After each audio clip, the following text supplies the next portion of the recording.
legends. I'm not kidding. This isn't a joke. I am being deadly serious when I say all of this. That card was the fucking worst card. And I'm going to swear straight away. I'm not even going to bother monetizing this.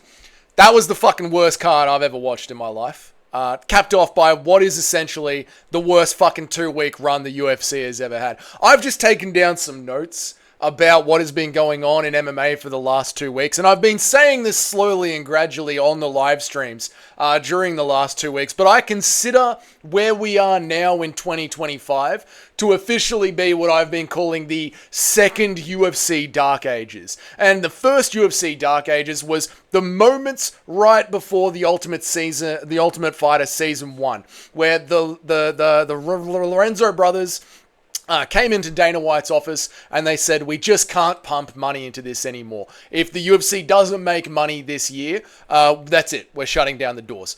Obviously, things aren't that bad, but the quality of how fucking bad everything has gotten and the patchwork that was 2024, which was just Poatan fighting on short notice, managed to hold back the dam of shit that has now crumbled and fallen forward now that they don't have Poatan to save cards at short notice. I'm going to run you through a couple of points over what the last 2 fucking weeks has been. And quite frankly, it seems like an intervention from God himself that we just had that Apex Fight Night card that was capped off by what happened moments before the main event. It has truly been a descent into utter fucking hell. And I weep for the hardcore European MMA fans that have given up so many hours of their weekends into following this sport, staying up until 3 a.m., 4 a.m. in the morning to watch this shit.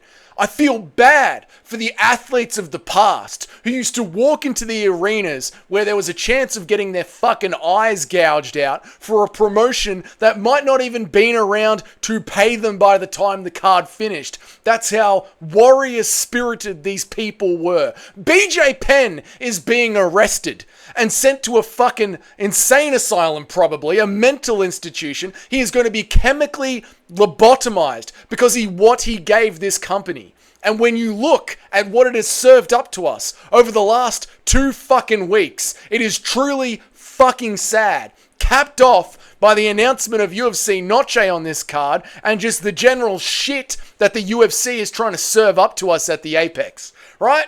Now, 2025, the events have been shit. The card has been shit. During the last 2 weeks, all the outrage has been how the UFC is going to be giving a title shot to Yair Rodriguez, yeah? Who in his last 3 fights, his best win is someone who wasn't even ranked in the UFC and is coming off a loss over at Ryzen. Of course, Pitbull was an amazing champion over at Bellator, but as we have seen with fighters that have come over from Bellator to the UFC, Bellator is the B-Leagues. You have got a aged out, the best of the second best, completely aged out, and the UFC are considering giving Yair Rodriguez a title shot off that. Yeah, there is a chance that Yair Rodriguez head kicks Alexander Volkanovski, and we say the best 145-pound MMA athlete in the world can't even get a fucking win over Brian Ortega.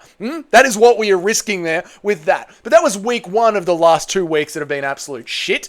There was also the stripping of John Jones saga, where a petition has reached 150,000 signatures for your heavyweight champion to have his title stripped. He ticked over to being the record holder for the second longest reigning champion to hold the heavyweight title while sitting on a beach in Thailand laughing at the MMA community live, sipping coconuts while Tom Aspinall is releasing videos of him saying he is just sitting by the phone waiting to fight.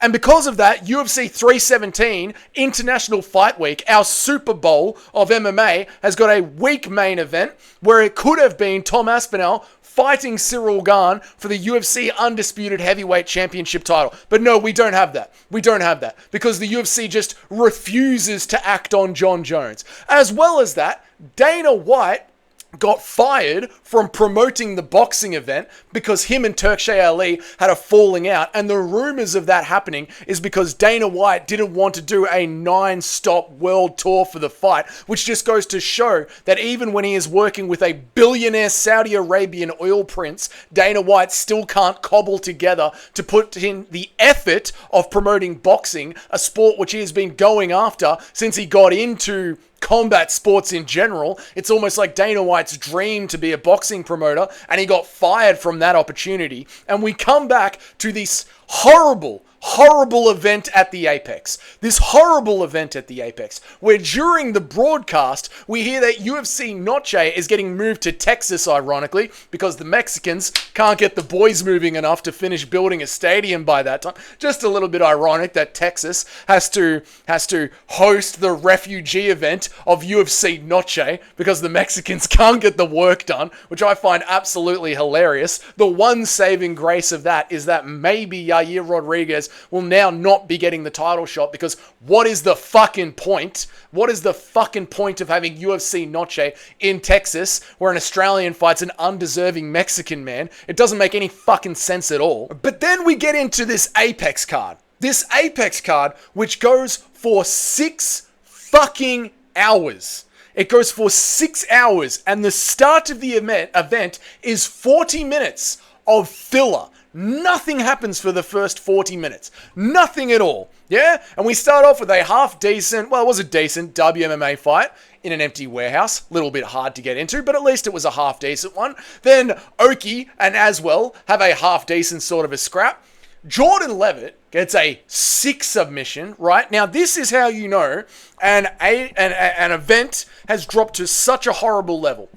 Jordan fucking Levitt, Mr. I fight once or twice a year, because these fighters get paid so little, they only fight once or twice a year. The highlight of a fight night card is Jordan Levitt getting a submission on the prelims. That's the highlight of an Apex. That's the highlight of a UFC fight night in 2025. Jordan Levitt gets a submission on the prelims, right? Alan Nascimento, Philo have a bit of a sparring match, yeah? Zach Reesk and Dusko Todorovic. I'm a Serbian man, and I'm half Serbian. As much as I enjoy glazing the Serbian fighters during the live stream and pretending like they're winning, ha ha ha, we're all having a good time, it's fun to watch. In reality, the fight was fucking shit.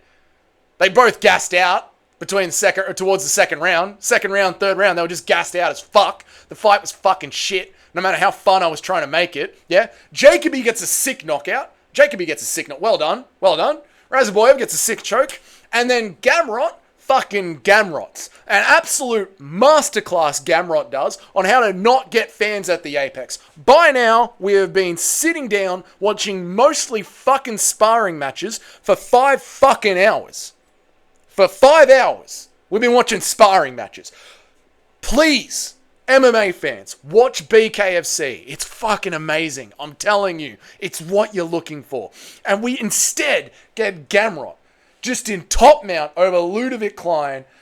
Heaven forbid one of them scratches the other one and there's some blood. Heaven forbid there's anything of interest. And Gamrot has the fucking audacity to call out BSD. Gamrot, MMA fighters, Gamrots, MMA fighters, Movzars. Is it not becoming painfully obvious the direction the company is going in? If you are a ranked lightweight and they are putting you on a WMMA card at the fucking Apex, you are not selling tickets. You are literally not selling tickets. There's no tickets at the Apex to sell. They're not interested in you. Make yourself interesting in any way possible. And instead, Gamrot, what you choose to do is just to lie on top of Ludovic Klein for 15 minutes. And then we get to the creme de la fucking creme of the last 2 weeks. This wonderful main event that has been shat out at the UFC Apex, yeah? We get this wonderful main event where Hunter Campbell tells Aaron Blanchfield that Macy Barber has a seizure before the walkout. Now, here's the funny thing, right? See, I got a mate. I can't be rude. I got a mate that does it. But I do have a mate that gets seizures, and they fucking suck. They fucking suck. I don't believe it for a second, man. I'm sorry. Call me a prick. Call me a cunt. I don't believe it for a second.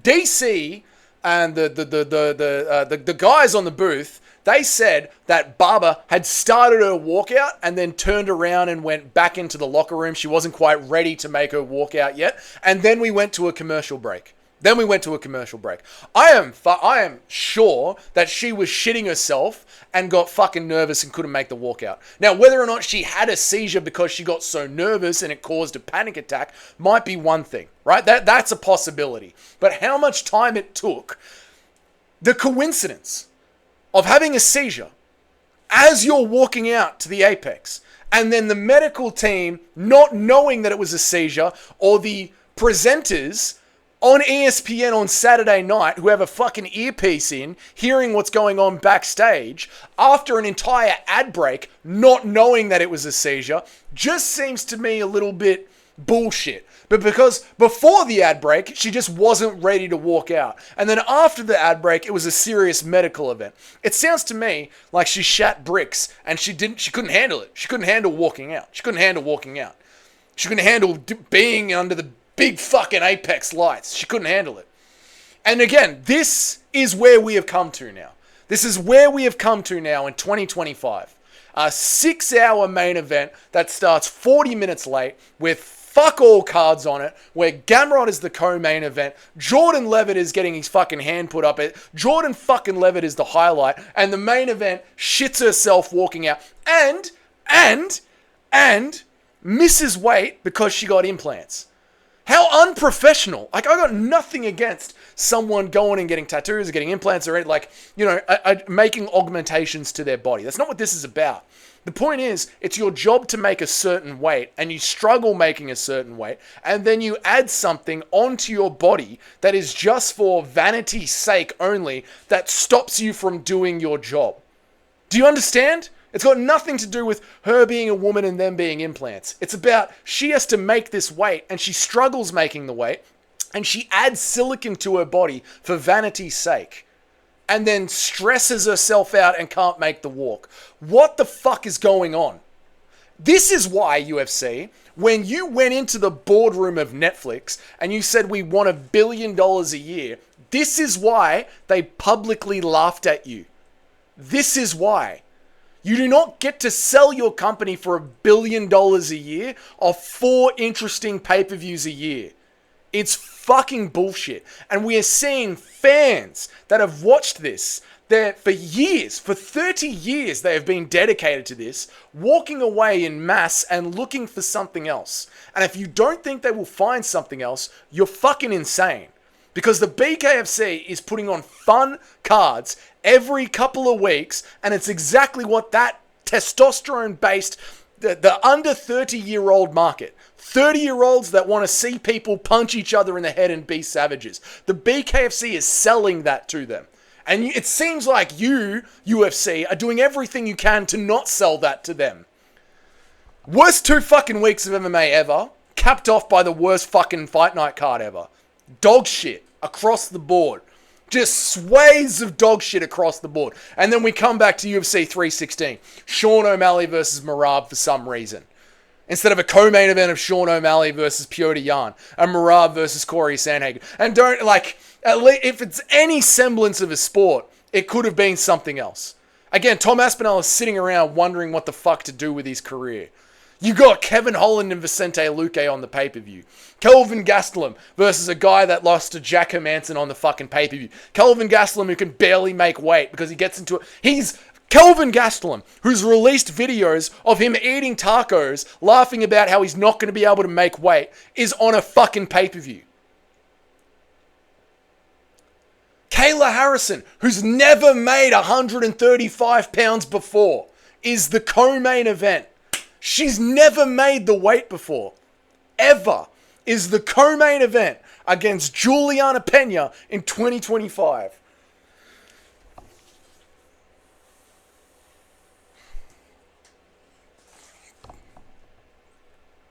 We're cooked. It's cooked. Goodbye. Thank you for joining me. I'll come up with some fun content for this week, just like I came up with fun content for the last 2 weeks. UFC Valhalla, protest at the Apex, the UFC Olympics. I'll fucking come up with my own fun content for us, the MMA fans, that we can get around, which is why the streams have been fun. Because we come up with our own fun content. Because you're not fucking doing it, Dana White. You're not fucking doing it. Goodbye. I'll see you in tomorrow's video.